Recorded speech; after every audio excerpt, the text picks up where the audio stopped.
market houses, past the fields and crooked stone, stood a cottage near the hillside, where an old man lived alone. And each night above the window, as the town went dark below, there was one lamp always burning, like a light the whole town knew. Through the winter and the hard rain, it never seemed to fade. One lamp burning high against the night, steady through the wind and weather, like it carried someone's life. And the travelers on the back roads looked up through the dark and cold for the one lamp burning on the hill above the road. Some believed he kept it glowing for a son lost years before. Others said it was for Mary, who never reached the shore. But he never told the reason. He just trimmed the flame each night, while the town below kept wondering what he saw within the light. Then one evening it went dark there, for the first time anyone knew, and the whole town stood in silence under skies of winter blue. One lamp burning high against the night, guiding weary souls through darkness with its small and faithful light. And the people still remember when the cold winds start to blow, the one lamp burning on the hill above the road.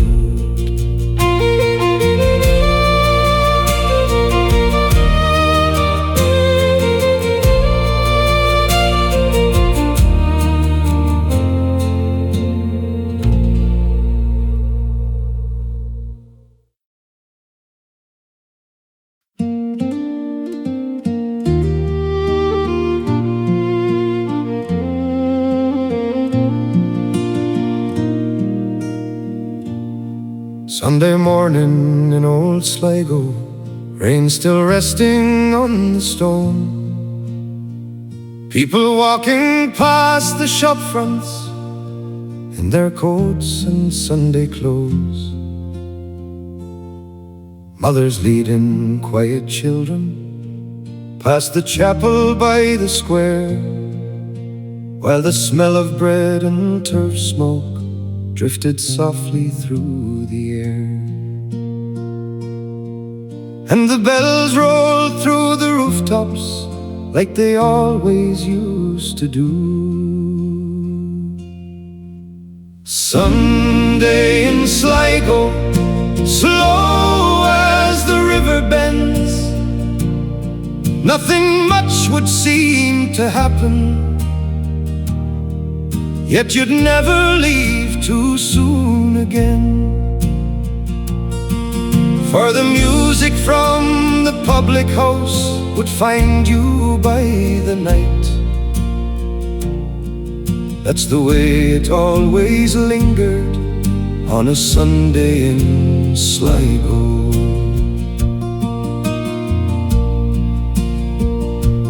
Old men gathered near the harbor talking low of fishing years, while young lovers cross the bridges, trying hard to hide their fears. And by evening all the windows glowed against the fading blue, as the fiddler played till closing time for the same familiar few. Now the years have carried many far from where those old roads run, but they still recall the feeling of that quiet setting sun. Sunday in Sligo, slow as the river bends, nothing much would seem to happen, yet you'd never leave too soon again. And the songs still drift like smoke rings through the cold Atlantic air. Every heart keeps something hidden from a Sunday spent back there.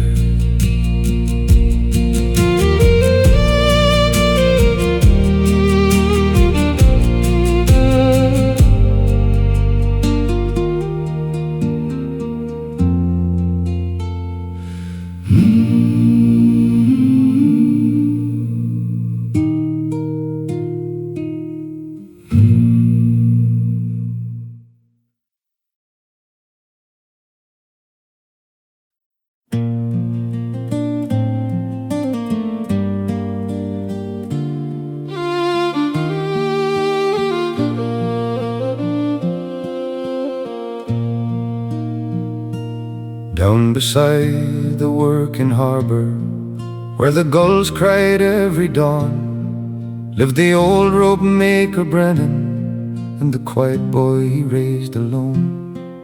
You could hear the twisting fibres from the workshop by the pier, while the smell of salt and timber hung heavy through the year. And the boy would stand there watching every coil pass through his hands.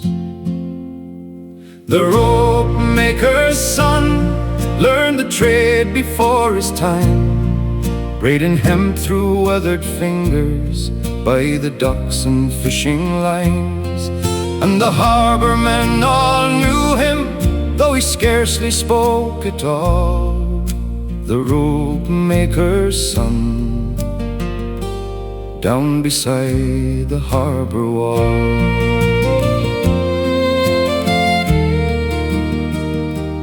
When the storms rolled in from Clearside and the boat stayed tight for days, he would sit beside the window watching dark skies turn to grey.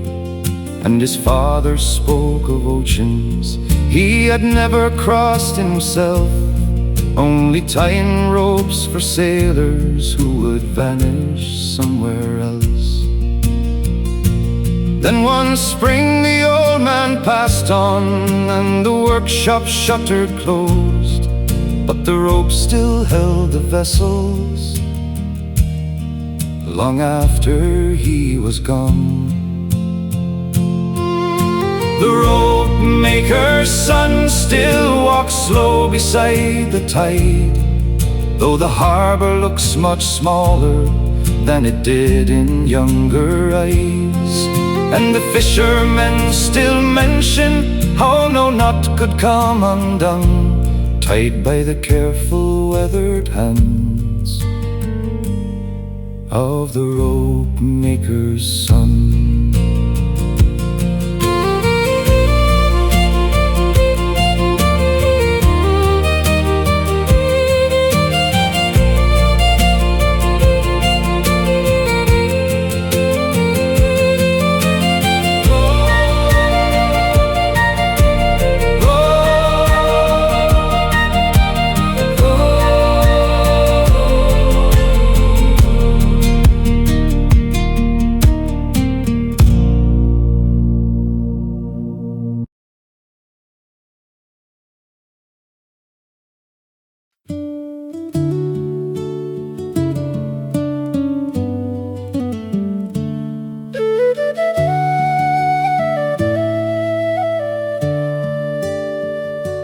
Down the lane behind the chapel, where the market carts roll by, lived a boy no taller than the counter, with the music in his eyes.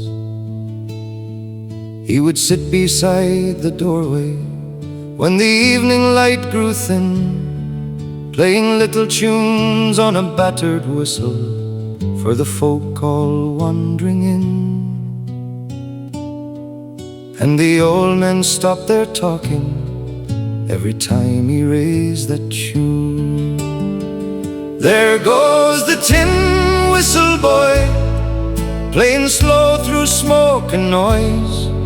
Every road in Ballymain seemed to carry back his strains, and the nights grew less alone when the whistle found its tone. There goes the tin whistle boy.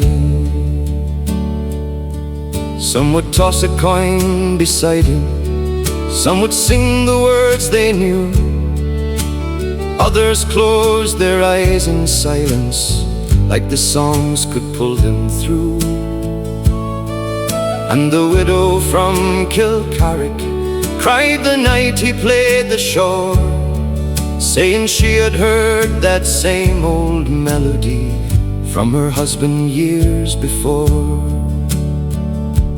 Then one winter he stopped coming, and the doorway stayed unfilled, but the people swore on cold nights you could hear the whistle still. There goes the tin whistle boy, through the dark and through the noise. Though the years have wandered on, still the melody holds strong, and the town still turns its head when the western wind blows in, looking for the tin whistle boy.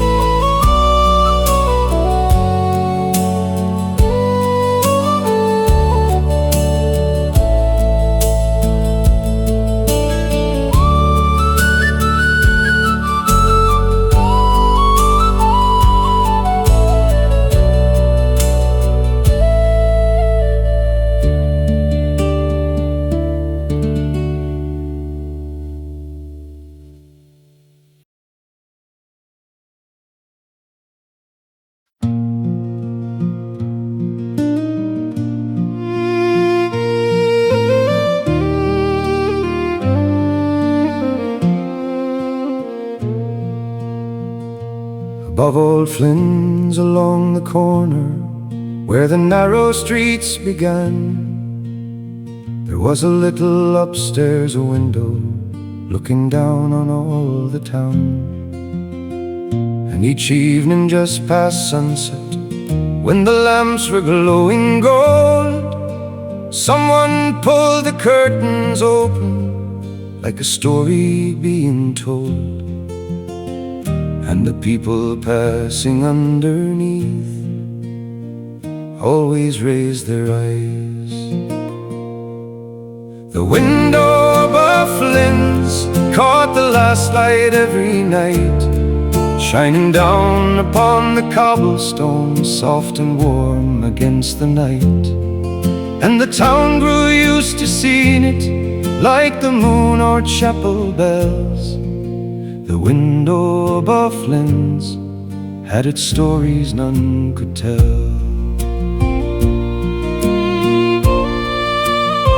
Some said a widow lived there lonely, since her sailor never came. Others swore a girl named Nora waited there through wind and rain. Still the shadow by the curtain never failed to take its place, looking out across the rooftops with the same familiar gaze. Then one winter it stayed dark there for a week and then a year, and the street felt somehow emptier than it had in many years.